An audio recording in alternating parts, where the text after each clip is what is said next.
Ajnana-timirandasya jnana-jana-shalakaya Chakshuru-militam yena tasmai Shri Guruve Namaha. He Krishna Karuna Sindhu Deenabandhu Jagatpate Gopisha Gopika Kanta Radha Kanta Namostute Tapta Kanchana Gaurangi Radhe Vrindavaneshwari Vrishabhanusute Devi Pranamami Hari Priye Hare Ram Ram Ram Hare Hare Hare Krishna Krishna Krishna Hare Hare Ya Kunde Tutushara Haratavela Ya Shupravastramvrita Ya Veena Varadandamandita Ya Shweta Padmasana Ya Brahmachuta Shankara Praditipi Devi Sada Vandita Samam Patu Saraswati Bhagavati Buddhi Pradam Sharade Buddhi Pradam Sharade Panchakalpa Tarubhyascha Kripa Sindhubhya eva cha Patitanam Pavinebhyo Vaishnavebhyo Namo Namaha. Okay, Jai Gurudev everyone. So thank you all for being here again. I was thinking this is actually the third Monday that we've all sort of really en masse congregated together. 2 weeks ago we had our UK country darshan. Last week we had the satsang with Swami Ravi and Swami Vishwananda, and today we're going to have the satsang with Ravi. So most of you know Ravi, but for anyone who doesn't, Ravi is Guruji's little brother. Technically he's his cousin, but Guruji takes Ravi as his brother. He lives in London. So I guess just to kind of, before kind of Ravi gets going, just to kind of put this into a bit of context. We have say thousands of devotees, thousands of followers around the world. Guruji has met many people in his life here on earth so far, but there's only probably a handful of people who are qualified to speak on Guruji in terms of on Guruji's childhood, because only a handful of people were there, and we're very lucky in BMUK that we have one of those people who are qualified to speak on that topic, and that's Ravi himself, because of their relationship. So, and again, I think just obviously I'm sure it's going to be very nice stories and what we'll hear from Ravi just now, but just I would say don't take it lightly what you're going to be hearing in the next kind of 40 minutes or so. As we know, one of the 9 forms of bhakti is Shravana bhakti, in terms of hearing the pastimes of the Lord, and we're having a direct first-hand narration of that from Ravi.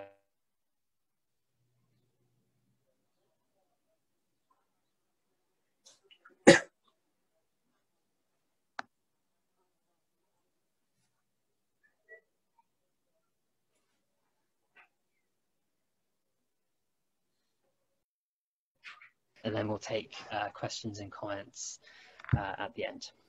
Okay, bro? Yeah, good, bro. Thank you.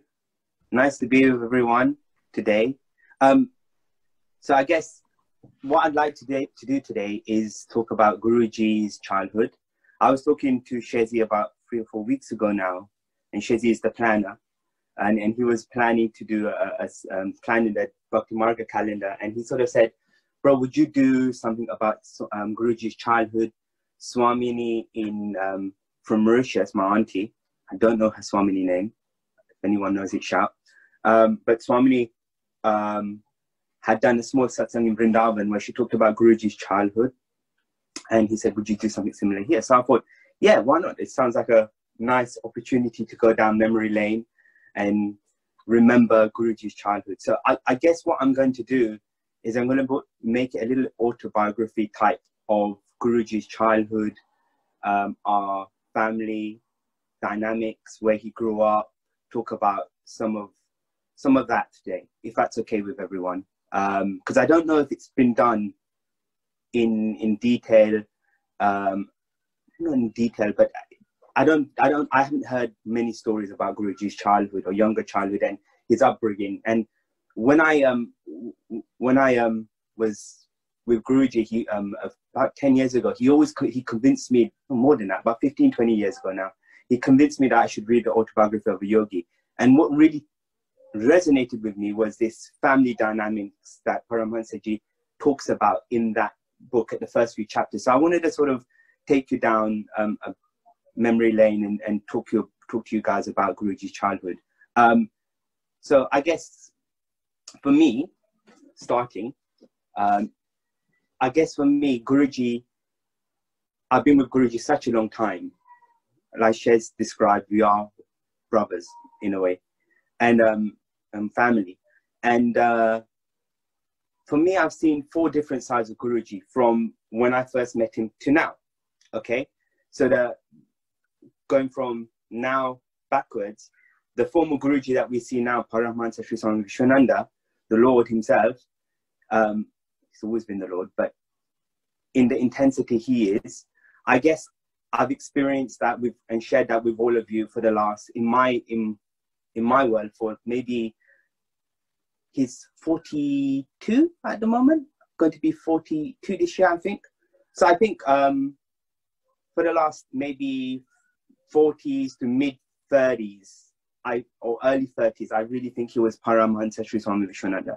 He took on that intensity, the mission had changed, and I think everyone who's been with him for a longevity of time can feel a shift in his personality and his focus and his mission.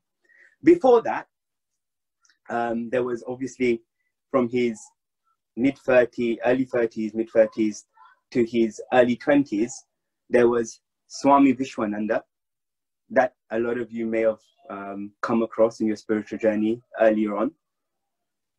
Again, a different form, a different personality, a different intensity. But before Swami Vishwananda too, some of you, maybe a handful of you, I think here would have met Visham. And Visham, of course, was Guruji at the age of about early 20s to 14, I would say. And before Visham, way before Visham, and I say this now with a caveat to everybody who's listening to this, please don't repeat the name or try and call Guruji this, because he's not gonna be best pleased. But I didn't know Visham when I was growing up, between the young ages. I knew Papu. Papu was the oldest Komaram, the oldest in our family, in the boys, and I loved him so much. I mean, it was because of Papu that I'm here now and I'm on a spiritual path. So I'm going to talk a bit about Papu and a bit about our younger days in Mauritius. So Guruji grew up in the Komaram family, the Komaram family is an Indian family. We're an Indian family, Indian descent in Mauritius. We are probably 6 or 7 generations back from Indian descent. So the Komaram, great Komaram was 5 or 6 generations, 17th century, he came to Mauritius and he established a home in Mauritius. And we descend from this. And he was from India in Bihar. So most Indian Mauritians are Biharis. Very cultured place, Bihar, back in the day. Not now, it's a bit rough now. I wouldn't advise going there or going to have a look. But, you know, Mata Sita came from Bihar. The first universities was in Bihar. So it was a beautiful place. Anyway, so our great-great-great-great-grandfather came from Bihar and settled in Mauritius. And we are from a Hindu family. And there's different religious dynamics in Mauritius, but that was our path, and that was the path Guruji was born into. Guruji's mother and father, if I talk about them a little bit. So our grandfather, a gentleman by the name of Pokam Komaram, was an only child. He didn't have kids. Oh, no, not only child. He was an only child, didn't have siblings. Okay, he had a sister, I think. I'm not too clear on that. But he had cousins, sisters, and sisters. But he was the only Komaram, if you want. He went on to get married to my grandma, and they had 10 children. So there wasn't much TV or stuff going on in those days. So maybe I don't know what they got up to, but they had 10 kids, which is quite a harem in those days in Mauritius. And so he had 5 daughters and 5 sons. My mother is the oldest daughter, and Guruji's father is actually the 5th child, and he was the 3rd oldest son. And he's Kisan Komaram. And so some of you might have met him at Jaslav or when you visited Mauritius. So a little bit about Uncle Kisan and my auntie. Unusually, I mentioned Guruji was the oldest son in our dynamics in the Komaram family. And my grandfather had older kids. But the reason was Guruji's dad was bit of a dude when he was growing up, put it that way. He wasn't the ordinary Indian guy. He was a bodybuilder. He went for bodybuilding tournaments. He was Mr. Rose Hill in our area where we grew up in Mauritius, is Rose Hill. So he was Mr. Rose Hill. He was strong. He was training for Mr. Mauritius. Very, very, very good looking, muscular, strong guy. And he used to drive around on a motorbike and wear leather jackets. And he was the cool dude, if you want. If you watch Grease, it's probably something like that, right? And so he went to visit his sister that got married in the north of the island. And on his way, on his travels, he bumped into somebody, a neighbor of his sister who had got married in the north. And that was my auntie. And they liked each other, and they broke convention, because obviously in those days, like a lot of Indian families, you know, it would be the oldest child get married, and then the next and the next and the next. And my Uncle Kisan broke that convention, and he got married to my auntie in 1977, I believe it was. And it's funny because I was looking through some pictures, because I thought I would like to show you some pictures of Mauritius back in those days. And I was looking for pictures of Guruji. And fortunately, I couldn't find any because my mom had mixed up her albums and it was gone. But I found a picture of their wedding. So I thought I'd show you. Can you see? That's Guruji's mom and dad getting married back in 1977. And there's a picture of his mom. If I do a next shot, that's his mom.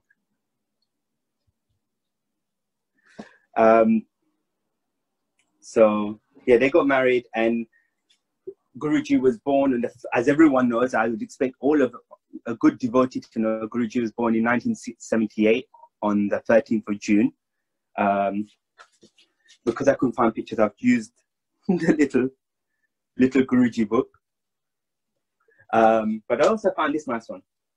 So this is Guruji and his father.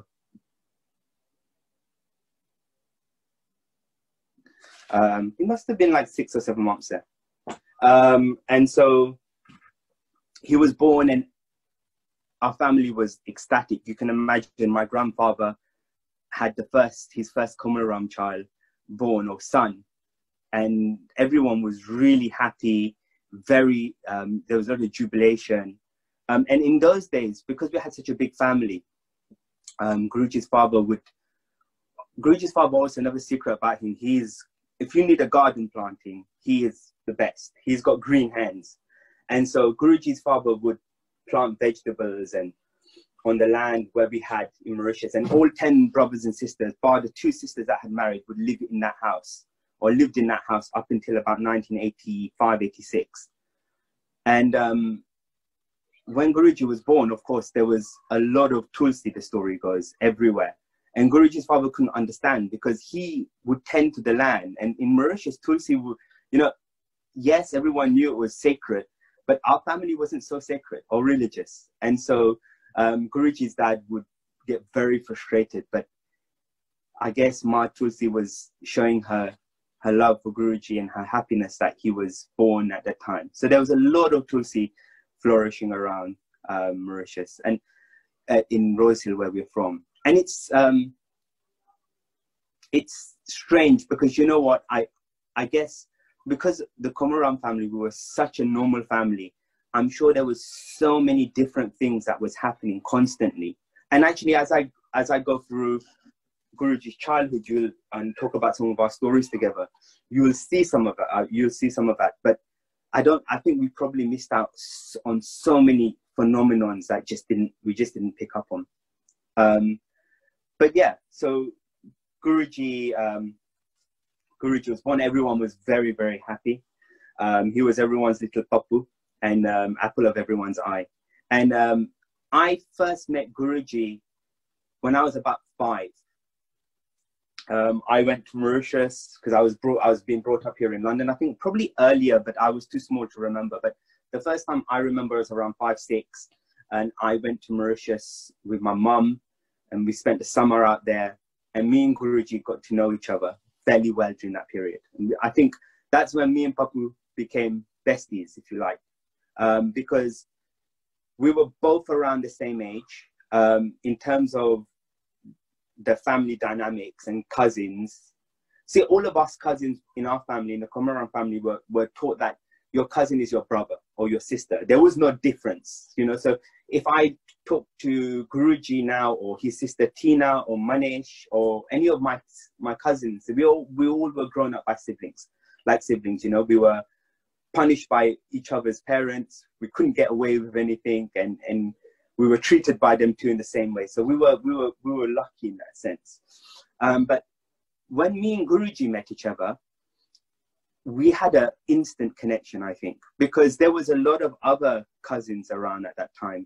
I think in total, actually, if I talk about direct cousins, we have 30 first cousins directly related to each other. And that's just on Guruji's father's side, which I'm related to.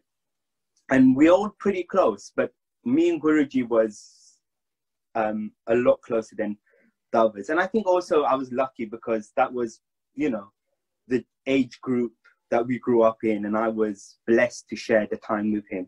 So I got a little picture of, it was my birthday at the time. Managed to find these today. So have a look. Can you see Guruji's right in the middle? And then I'm the guy in the Hawaiian type blue shirt. And then there's Manish too there. Some of you might know him. So that was a birthday party. But so basically, I got to know Guruji, and he became instantly my big brother. So whatever he did, I wanted to do. And so I would follow Papu around, and he would take me around the locality of where he was growing up in Rose Hill in Mauritius. And I guess it sort of formed his view on spirituality and Hinduism, and religion too, as he grew up. So he wasn't like a normal child. He didn't have any interest in playing games. When I met him, he would pretend he wants to play conventional games, but he liked to be spiritual and religious and do religious activities, even from that age. So it was about 8 there, or 7 or 8 there. And he would always, you know, be going to the temple or praying. So one of his activities, his favorite pastimes from when he was very, very small, was he would spend time with my grandma. Him and my grandma were very close. And he would wake up with her, and every morning he would go to the front of the house. We have in Mauritius, in all Indian Hindu houses in Mauritius, we have something called a Mahavir Swami Stapana. Mahavir Swami is Hanumanji, and all Hindu Mauritians basically have a Stapana of Hanumanji in the front of their house, and it's for protection. So you could tell if you were walking on the road in Mauritius and you looked at a house and you wanted to know what family lived there, you could tell it was a Hindu family because they would have the Stapana and a red and a white flag flying above it. So Guruji every morning would go and he would pick flowers and he would offer it to Hanumanji, and he would pray with my grandma. And this was every day, come rain or shine, before school, before doing anything, he would go and pray. And when I was there, I would follow him, and what are we doing? Because I didn't really have that religious background. I didn't know, but I just wanted to hang out with him. So I'd do it. And he would do that. And then we would get money, because I think when I was in Mauritius, I was lucky. Everyone wanted to treat the boy from England. So all my uncles would just give me rupees, a couple of rupees here and there, me and Papu. And what we would do is we would take the money we got, and he would be like, let's go to the shop. And I'm like, great, let's go. We get sweets. Some of the other pictures I'll show you, you'll see that I continued eating the sweets when Guruji didn't. I became a bit of a fatty.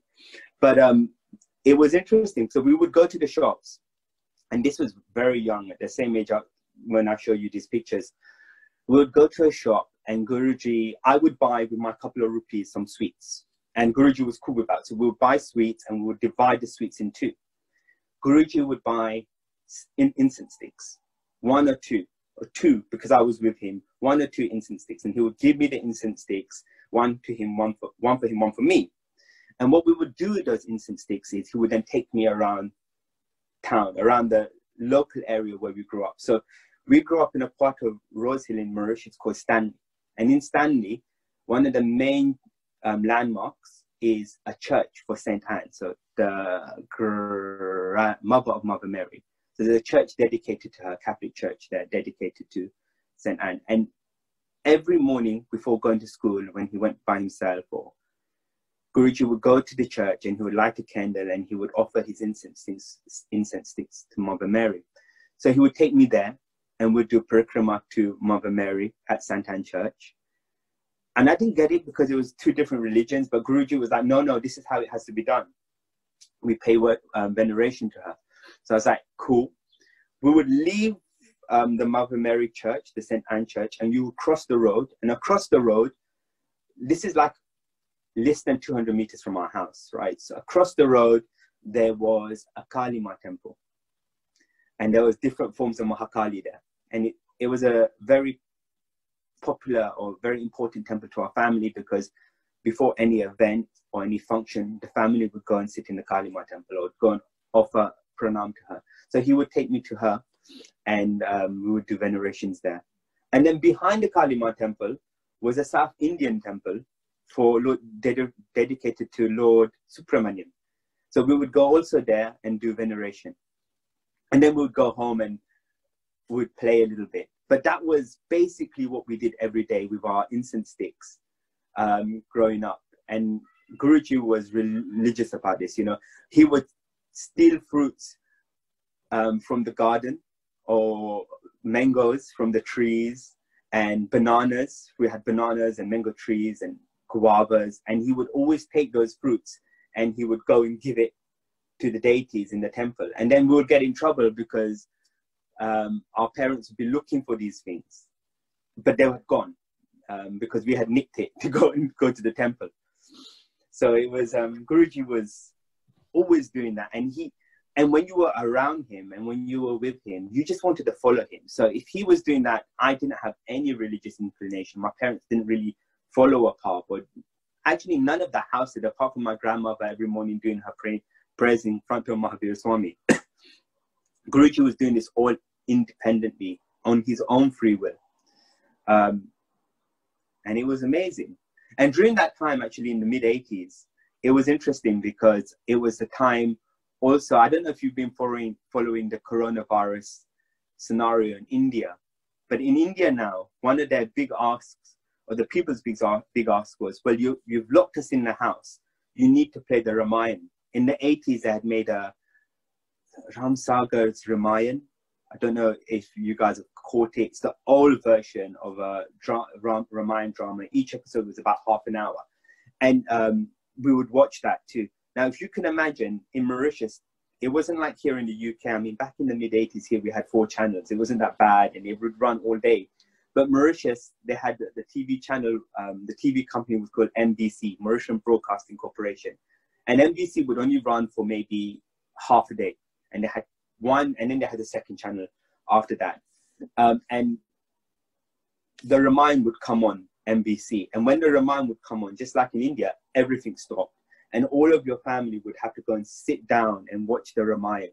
And Guruji loved it. He would sit there watching the Ramayana, And my grandmother, I used to watch her because she was to sit in front of the TV watching the TV serial like this from beginning to end. She wouldn't move. She would be fixed like this. And I would watch Guruji and he would do the same thing. And I was like, that's different. He was venerating the TV and the actors that were portraying Sri Ramchandra. And then after we watched that, after we would watch it, we were obsessed by the storyline. So we would go outside in our grounds, and the grounds was fairly big in those days. And we would reenact the stories, and Guruji would play Ram, and I would play Lakshman. It made sense because he was older.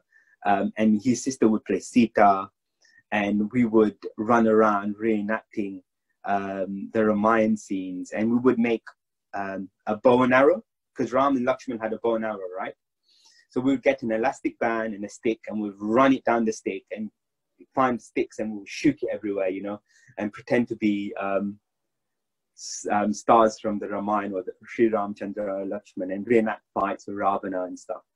And as we watched it, it became more and more interesting, because what they would do is the special effects in that 80s Ramayana was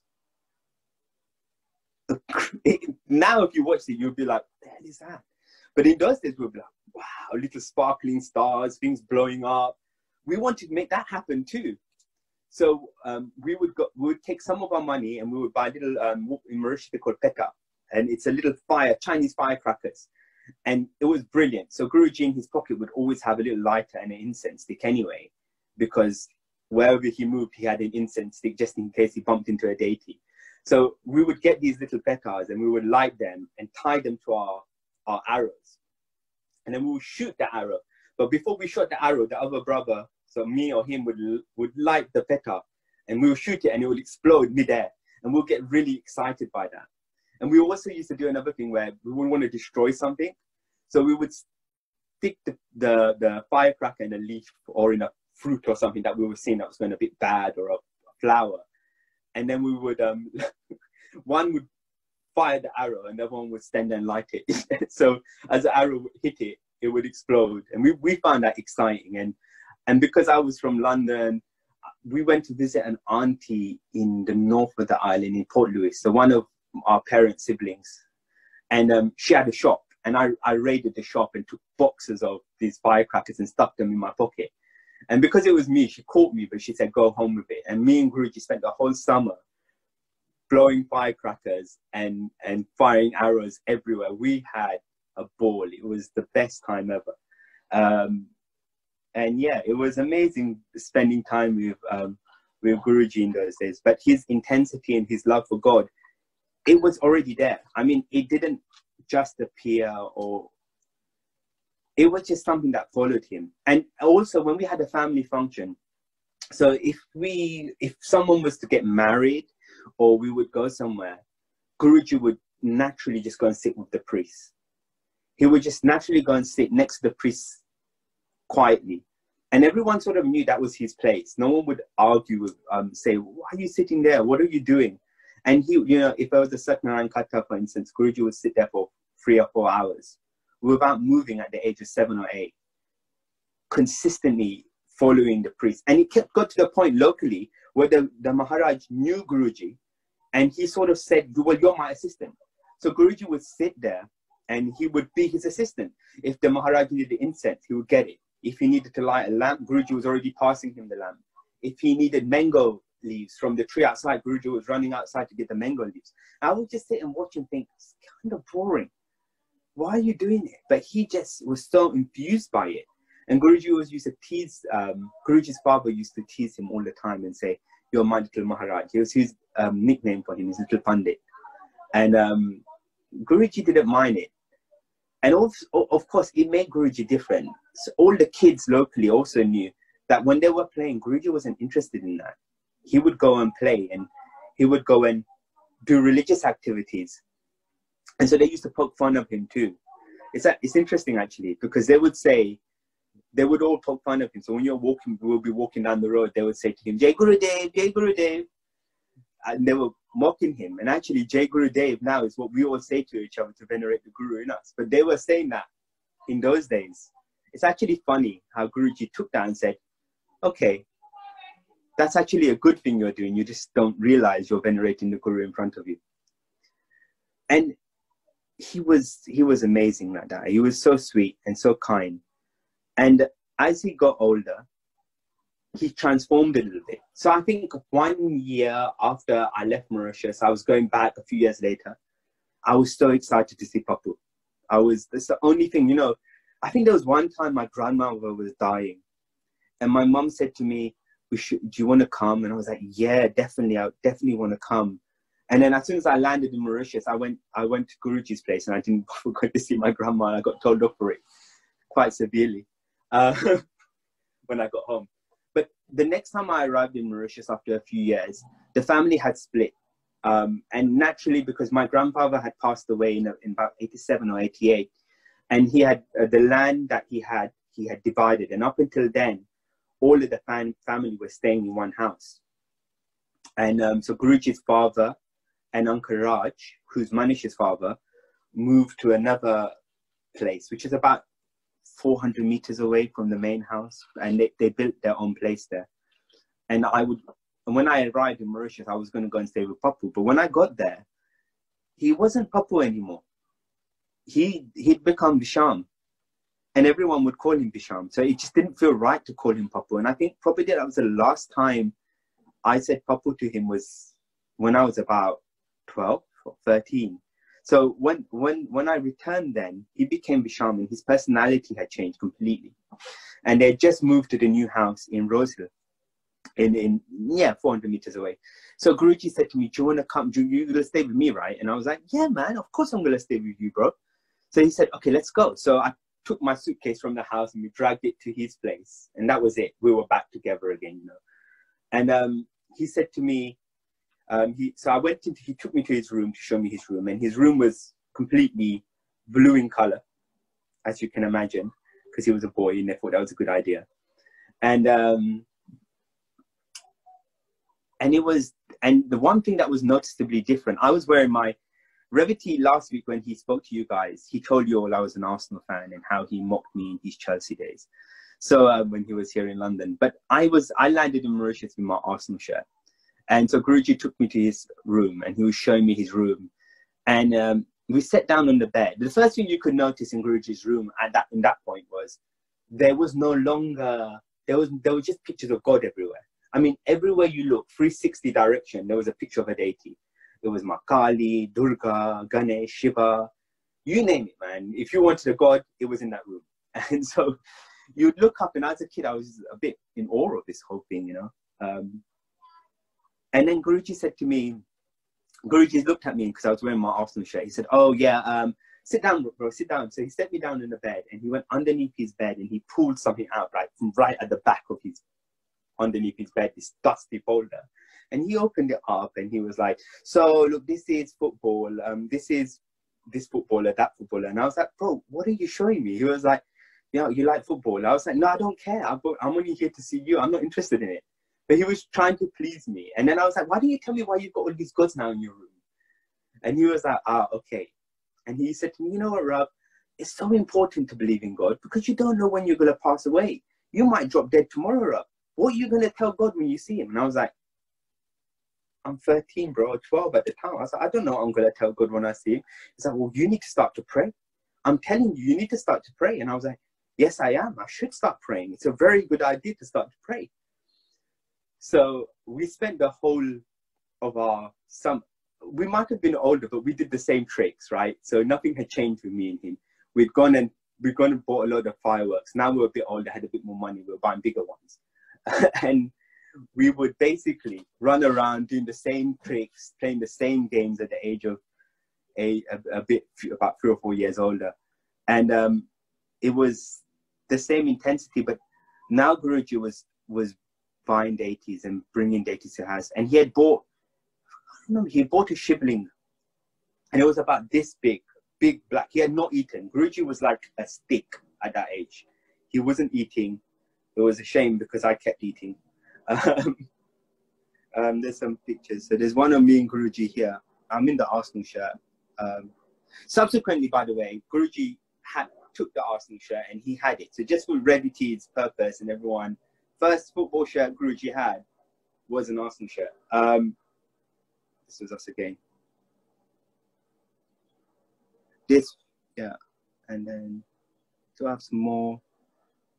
Oh, this was a holiday before. You can see I was eating the sweets, right? But that's Guruji in the shirt next to, and these two guys are our cousins, first cousins as well, and that's Tina, Guruji's sister, on the edge.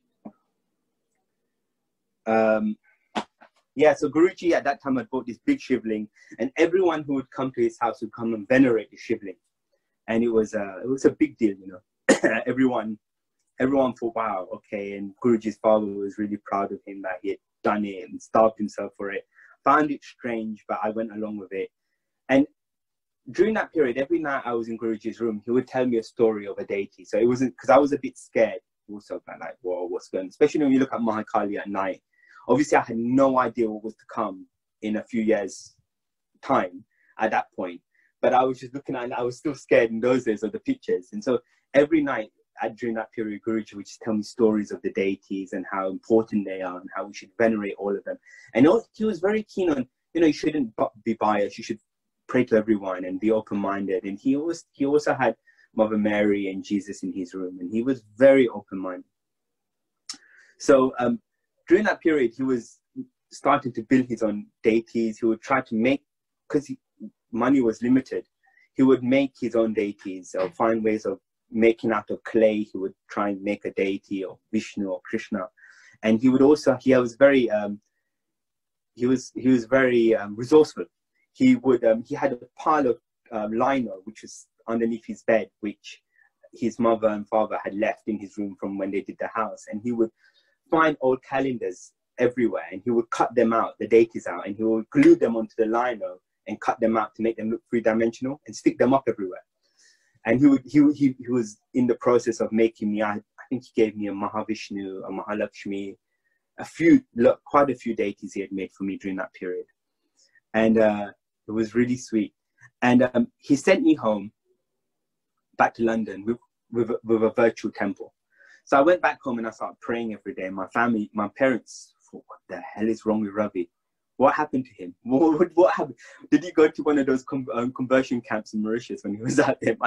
My parents were like, my God, what's happening? But that was just his natural aura. You know, he would just make you feel connected to the spiritual path. And on another occasion, I was in Mauritius. Again, I was staying at Guruji's place. I wouldn't want to go anywhere. And my mom was desperate to go and visit family and take me with her. And she wanted to go and visit a family member that lived, I think it was on my father's side. And she was trying to convince me to come. I refused point blank to come because my only purpose of being in Mauritius was to spend time with Visham then. I wasn't going to leave Visham, so you can go to your family members. So she had to go and speak to Visham and say, bro, she said, Beta, can you come with us? Because if you don't come, Ravi's not going to come, or he's going to make a drama about coming. Can you please just come? So wherever I went, whilst I was in Mauritius, he was with me. We went everywhere together.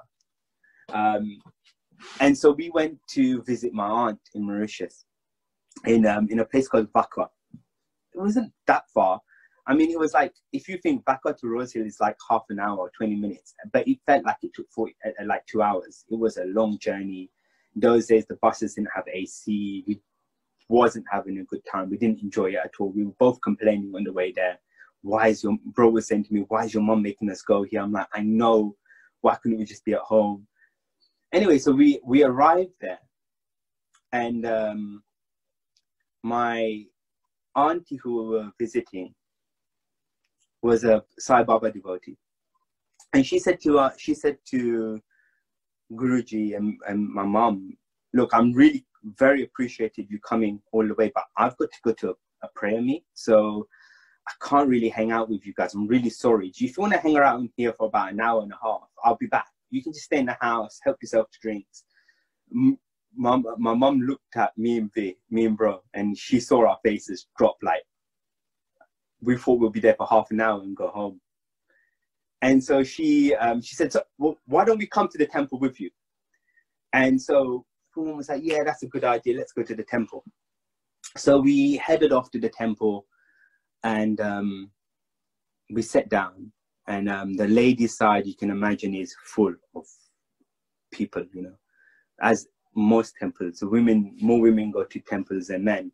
And the men's side was like full. And me and Vish looked at each other and we're like, where should we sit? And we're like, we don't know the people well enough to go and sit at the front with them. That's just too formal.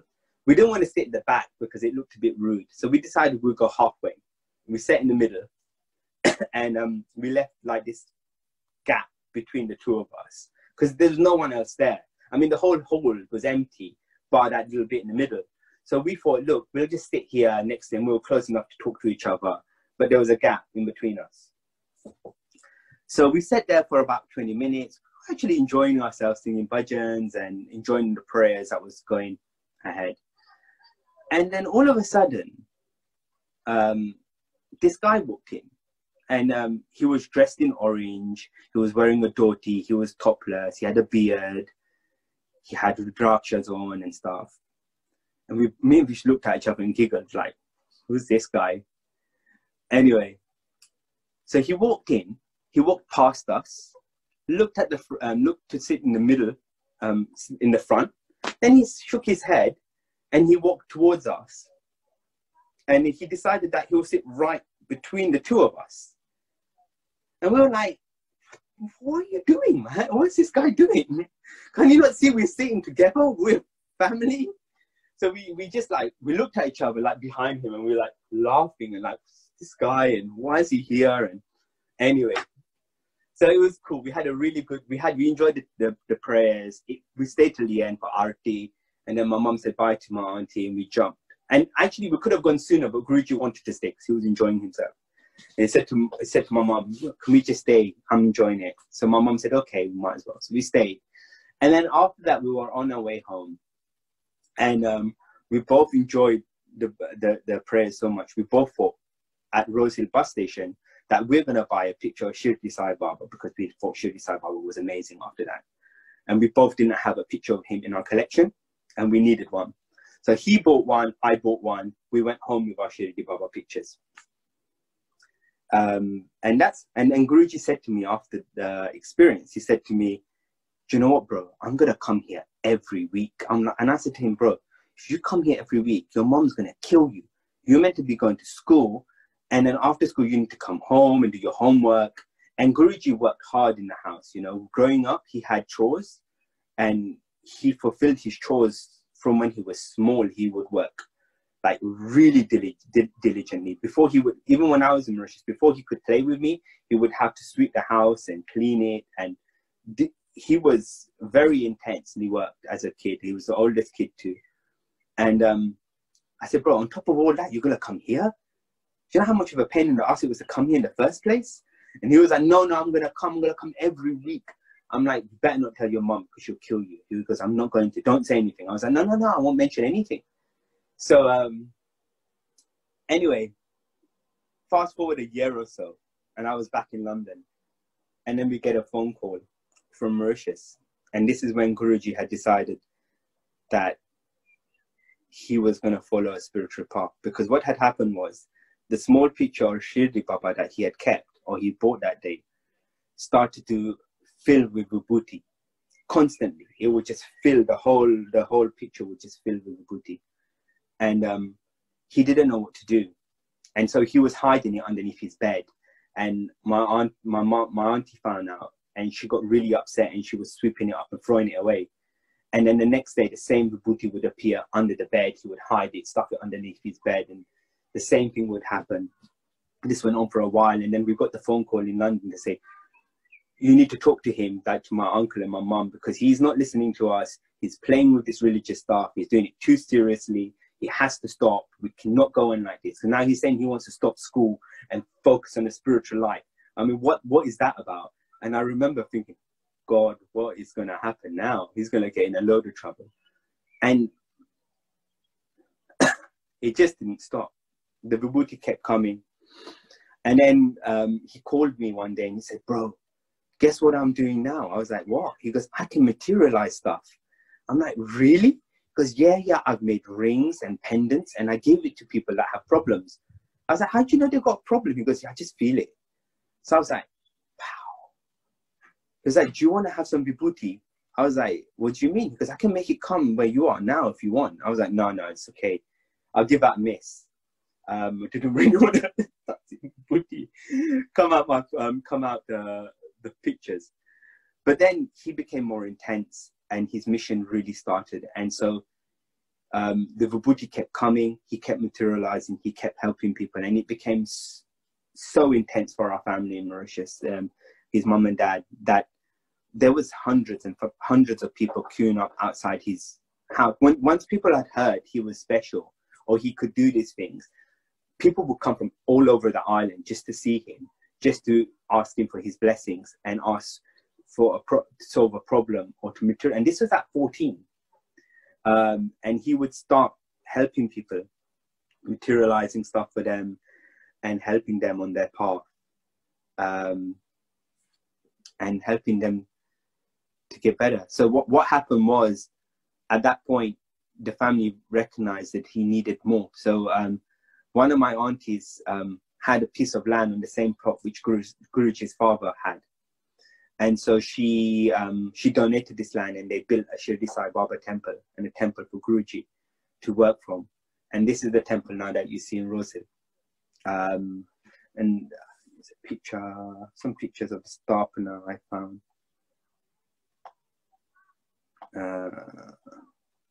I thought I had one. I don't. Maybe next time. But yeah, and so when I went to see Guruji in Mauritius and see Visham, things were completely different. He would show me his room and the vibhuti appearing everywhere. And it was amazing because it wasn't just one particular type of vibhuti. You know, you didn't just have gray. You had a variation. You could have green, you could have blue, you could have pink. If you felt like it, you can have yellow or orange. And Guruji could just manifest this like nothing. You know, it would just be coming everywhere. Everyone was so in awe. And his life had changed completely, but he was still the same guy. He was still playful and he was so approachable and he would talk to everyone. During Shivratri, for instance, he would they would have to walk. In Mauritius, there's a place called Grand Bassin. Grand Bassin is in the south central of the island, and it's a volcano that is dormant. And it's full with water.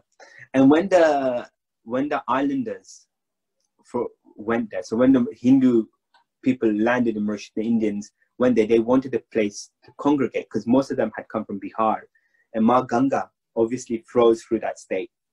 And they were all used to worshipping with Ma Ganga. So they wanted to find a religious place.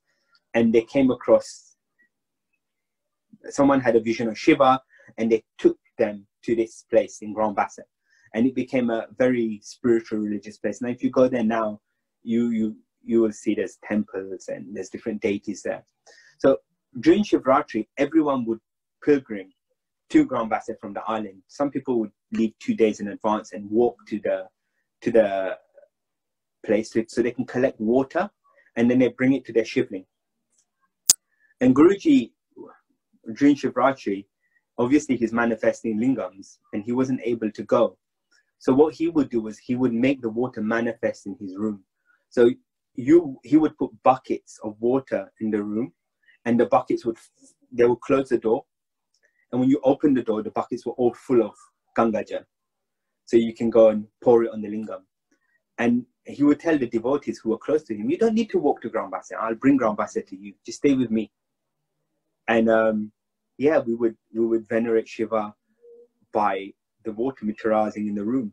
If Guruji felt hungry or he wanted to eat something sweet, it would just materialize in the room and we would have it. Amrit. There was a deity of Krishna that Guruji had, and Amrit would just come out of it, and it would fill bowls of Amrit, bowls and bowls of it, and he would share it with all the devotees in the area. And then I guess Guruji started to travel. I think the first country he left to was, he traveled to, he went to India, and then the first country he traveled as Visham to do spiritual work was in Kenya.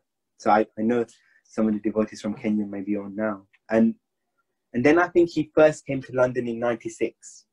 And I found a picture of him arriving in London in 96. I'll show you. This is his first trip to London. He was just coming through the gates for the first time in Europe. Then he came home and we just went back to normal. It's another picture of the two of us. But yeah, it was a very moving time, and I was so honored to be with him and still be with him now, and to call him my brother. It was amazing.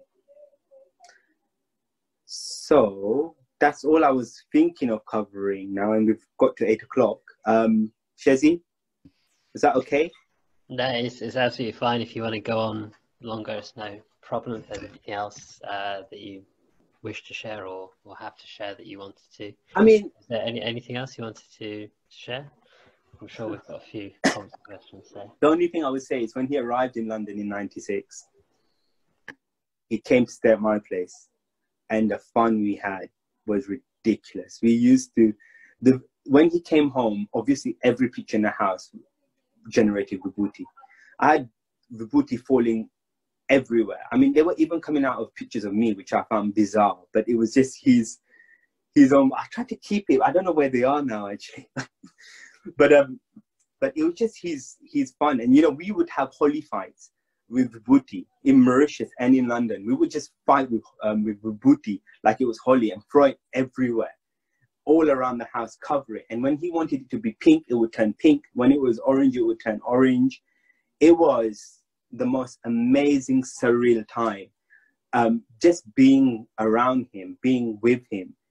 You just wanted to know about God. You just wanted to know about Krishna or Rama or Kali or Durga. He made everything so real and accessible. So yeah, I mean, I could then go on a bit longer, but does anyone have any questions? Does anyone want to ask me any questions about his childhood or about experiences during that time?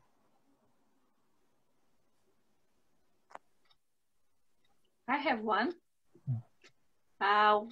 Because you are a child and you saw that Paramahamsa was so special, how did you accept that, or how did you contain that? Because you had back in London, your friends, that they are normal, and suddenly you have someone that is different. So it's not easy to have a different friend. And maybe the people from London, they'll ask you, why you go there? Why is so special, this guy? I'm talking about that age, how you took it. What age? What do you mean, as Visham, or do you mean younger than that? Teenager, as a teenager. Oh, teenage age. When you guys, you start to talk about your friends. You know what? Yeah, I mean, I would talk about them, but I would talk to them about him, and they would look to me like I'm crazy, or I was going loopy, you know. But that was cool for me, you know. For me, those experiences were so personal. I didn't really share them, and I didn't really, you know, when I was growing up with Guruji at that time, it was just so normal, you know. It wasn't, for me, I wasn't spiritually inquisitive at all. I'll be really honest with you guys. I didn't practice anything, you know. It was, he was the feeling that drives you. It's like a magnet, you know. The more time you spend with him, the more you want to absorb, the more closer you want to connect to him. You don't want to leave him, you know. It breaks your heart when you have to go. I mean, I remember leaving Mauritius when I was small. Every time I left, I cried. Not because I had to go back to London or I was going to miss anyone but him. It was just him. Even at the age of, you know, 5 or 6, I was so infatuated with my papu. I didn't want anything else. I didn't really care. Do you know what? It's funny. Guruji used to say to me from a very young age, he said, you know what, bro? It's fate, right? Me and you, it's fate. And I used to say, why? Why'd you say that? He goes, because we're the same age group. He goes, imagine, bro. Imagine you had a brother or sister or brother. Because me and him would have been best friends, right? I'm like, yeah, probably, yeah, maybe, yeah. But you don't, do you? And it had to be you that I'm best friends with. And he used to say that from about 8 or 10 onwards, and I had no idea what he was saying. It's funny, you know, about 3 or 4 years ago, 2 years ago, I was sitting there, and this, you know, this heritage website thing, they send you, create your family tree. And I was like, ooh, let me try this. Let me experiment on a free trial and see if it actually can go to Mauritius or something. So I did a free trial, and it created a heritage map. And it turns out my parents had a son that lived for 4 months before me. And this was a secret, and no one knew in my family. I mean, obviously the elders knew, but no one spoke about this at all. No, there's no pictures, there's no recognition, there's nothing that tells you that that happened, because it was such a sad experience. They just wanted to blank it out. You know, even after I think that, and there was another experience, people didn't really celebrate birthdays in my house, in our family, at all, you know, because of things like that. So, you know, I had no idea what Guruji was talking about. But then I called him after I found this out, and I said, bro, do you know what I found out? He was like, what did you find out? And I told him, he goes, I always used to tell you that. And I was like, I didn't put it together until then, you see. So I guess for me, even though the whole experience with Guruji is out there, it was my normal, because he made it my normal. He made everything so comfortable that we could have that relationship. You know? And that's him. Yeah, I think Bhavani's trying to ask something. Hi, Ravi. Thank you for doing this. Was that Shirdi Sai Baba who came and sat in between you then? Oh, sorry, I didn't say that, did I? Yes, it was. Yeah. yeah. So how wonderful. When Guruji, I should have said that. That's the whole point of telling you that story. So basically, what had happened was the guy that had sat next to us, when the Vibhuti started to manifest, obviously Mahatmaji had already visited Guruji before. But when Guruji started to manifest and materialize, Shirdi Sai Baba appeared to him to tell him that he was going on a spiritual path and he would have a special ability. And he said to Shirdi Baba said to him that day when he first appeared to him, he said, "You remember me?" And Guruji was like, firstly probably thinking, why is he in the room? But probably that's my way of thinking it. He probably expected him to come in the room. He probably asked him to come. And he said, "Do you remember when I visited you?" Guruji was like, "When did you come and visit me?" And he said, "Well, you'd come to my temple the first time with your brother, back when you were small. And because you came, I was so happy." So he said, "I came to see you. And I didn't want to sit anywhere. I wanted to sit next to both of you." And he goes, "I was so glad that you had left this space between you and each other for me. But maybe I thought, you know, it was a coincidence, but maybe Guruji had already known, you know, that this is going to happen. This is how it was going to be." There's so many stories like this, you know. When we were small, I just didn't connect the dots, you know. I would go and visit my uncle with my mom and my aunts, and my uncle would have coconuts growing on trees, you know. And we'd always say to him, "Oh, those coconuts look so nice." And he would be like, yeah, they're lovely, aren't they? Yeah. Because, "Are they ready? Can we get some down?" He would be like, no, because he wanted to sell them. And Vish would look at me and he would just laugh. And as soon as my uncle would turn around, Vish would nod his head and the coconuts would all fall down. And that would just happen all the time, you know. If you go to a lychee, someone who had lychees, the lychees would be there. They're not ready. He would look at it, he would pick one and say, "Oh, look, it's all ready now." And he would start eating it. And that was just how it was, you know. It was always happening. There was always something like this happening. But when you're that age, it was just normality. And also having a whole family which is so caught up in his own Maya, it was like we were with him, but he wouldn't let us see everything that was going on, you know. Oh, thank you. Does anyone else have any questions or comments? Hello, hi. I have a question. Thank you for this. It's very good to hear. 2 questions actually. One was, you said that when you went back after a London visit, Guruji has personality had totally changed. And you said that he then had all the pictures of God in his room. But I wondered if you could tell us more about what had changed in his personality, apart from he was obviously had all the pictures of God and the gods. But how did his personality, and also one other thing I wonder is, sorry I missed the beginning, but was Guruji's parents or anyone in the extended family, because you're part of the family, were they also very religious or had real religious beliefs in God, or could have? No. So the only person that was semi-religious, I mean, everyone was religious, you know, in terms of, we all knew we were Hindu, and in Mauritius it was very important. It's very tribal, you know. I'm a Hindu, I'm a Muslim, I'm a Christian, I'm a South Indian Hindu, I'm a Tamil, I'm a Telugu. You know, everyone's very into their path. And all my family absolutely embraced the fact they were Hindu, and they venerated the fact they would go on Shivratri. But no one was actually religious at all. The only person, like I said at the beginning, that showed any religious practice was my grandmother, who would go and pray in front of Mahavir Swami every morning with Guruji. And Guruji would follow her, and he would bring flowers to Hanumanji, and he would bring fruits to Hanumanji. And when she was gone, he was still standing there praying. And when he came from school, before he would come and visit me or see me, he would go back to see Hanumanji. And but it was really him. It was all him. It was his soul driving him, his vision. There was no influences. No one influenced him. And when you said that he had totally changed his personality when you went home, one visit, and obviously he had all the pictures of God or the gods, what other changes were in his personality? How has it changed? Conviction had changed too, you know. He knew what he wanted, you know. He knew who he wanted to be and the people who was going to be around him. He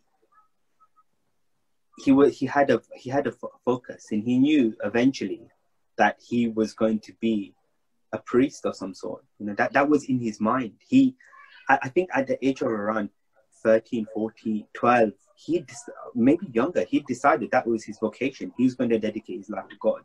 It was just a matter of time and how he was going to make that happen. And I think when he got to that point, he was focused on it. But the fact, but the fact that I used to influence him to try and do other things, but he never would. He would never. I would think I was influencing him to go out and go and watch a game, or go and watch football, or go and meet my cousins and go and eat something. The next thing I knew, I was in a temple somewhere sitting down with him. And the player had been played completely. Because, you know, I would say, let's go to the shops, let's go to Rose Hill and do some shopping, get some dal puris and eat something. He'd be like, yeah. On the way, we'll go past the Shiva temple. We spend the half day in the Shiva temple. No one can find us because we've been in the Shiva temple. I don't know why or how I was caroused to go into that temple, but I was just there. And you know what? When I was there, it didn't even feel like we were there for a short time, you know, a long time. It felt like pouring water into a cup. It was just there. Amazing. Rav. So. Yeah, bro, Jayma. Like that, I changed. Where is it? Guruji.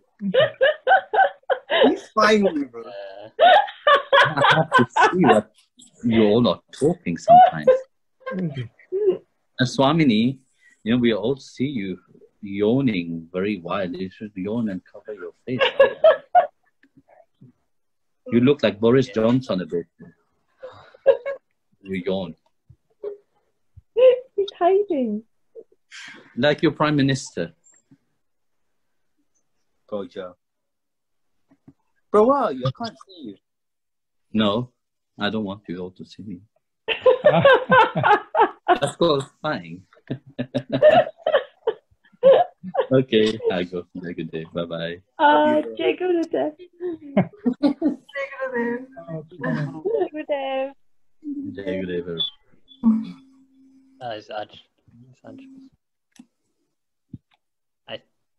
Aye.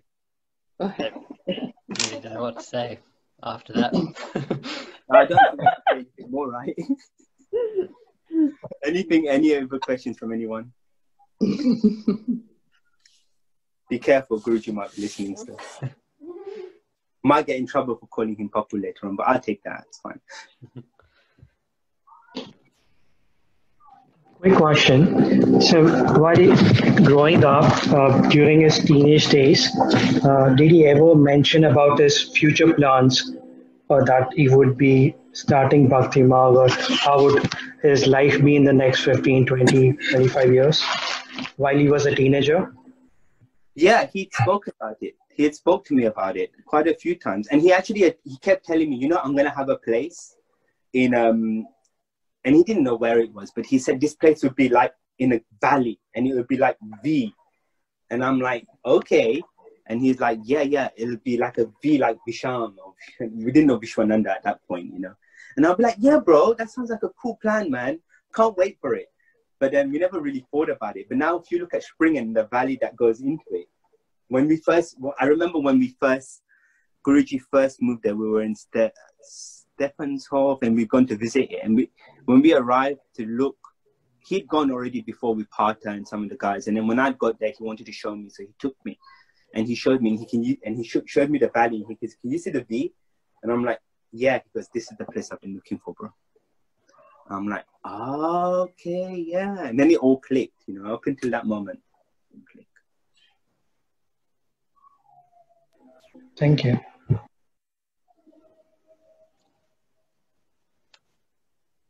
They were all still a bit shocked. I think it's Anshul's phone. He was calling. Okay. But let's see. And I told him yesterday, I spoke to him yesterday, actually.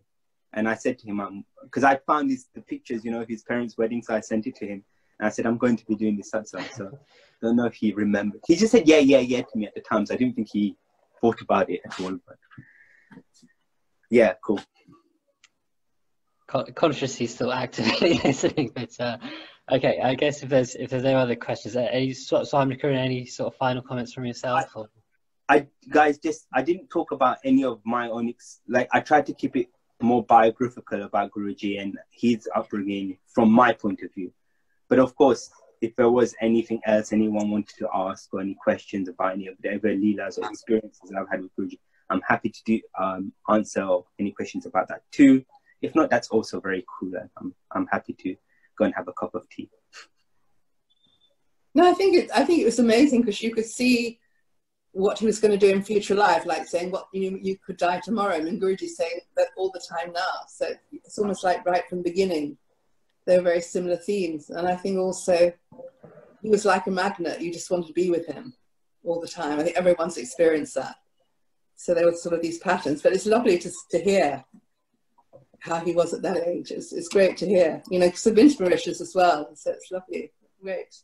You were very blessed to have that. I am, and I thank everyone for letting me remember, because sometimes you just don't, I've had such a blessed time with Guruji. I mean, honestly, I can't tell you what the best time was, but I can safely say my most favorite time with Guruji was the early days, was the beginning. And you guys let me remember those today. Those days with him then, with Papu, my little bro, oh my God, they were the best times. Honestly, I could not tell you how amazing, how much fun we had as children, playing and reenacting some of the stories in the Ramayana and just running around together. I mean, I can't put up, if I died now, that would have been enough, I mean, for me, I'm just so lucky that he's allowed me to know him from then to now.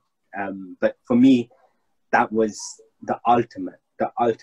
It wasn't, I mean, some people would say, you saw Narasimha and Mahakali, and that's all great. But for me, spending time with Guruji then, even now, that it was always just about spending time with him. Nothing else mattered, Till now, nothing else matters, It doesn't, you can take all of those experiences away, all the manifestations away, but really, I just love being with him. Okay, thank you Thank you so much. That's great. Thank you. Jai Gurudev, everyone. Okay, so Ravi, that was absolutely Amazing. terrific. Thank you. I think everyone really enjoyed it so much. I think it will definitely feels like we need to have parts 2, 3, and 4 back from yourself in the future. So we'll definitely get. Well, Visham went on an incredible journey to become Swami Vishwananda. There's a lot of fun happening in that. Yeah, I feel like we've only kind of scratched the surface of what you're permitted to say. Anyway, honestly, the fun just beginning, mate. It was the next bit. Yeah. Yeah, we'll definitely kind of line that up in the future.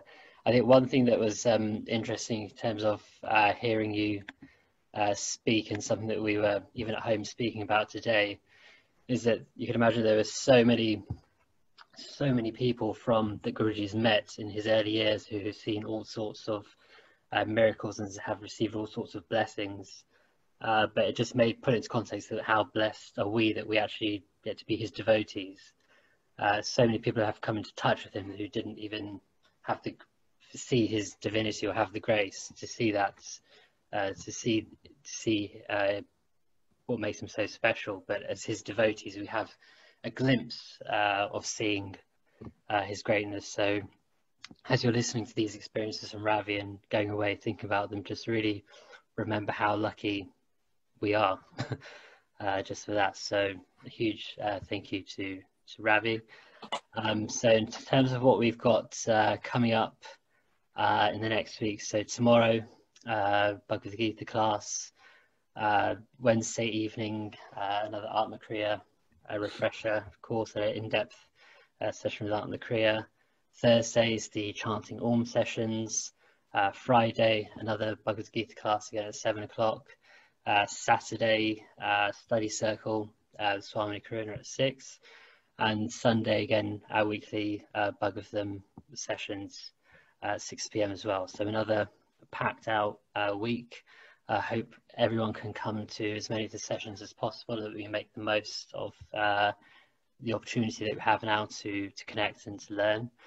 And I'm sure if you're still there, huge thanks to Guruji for joining us and for everything that he's doing with us all. So you can all say thank you. To him now. Thank you. Thank you, Guruji. Thank you. Hey, good day. Good day.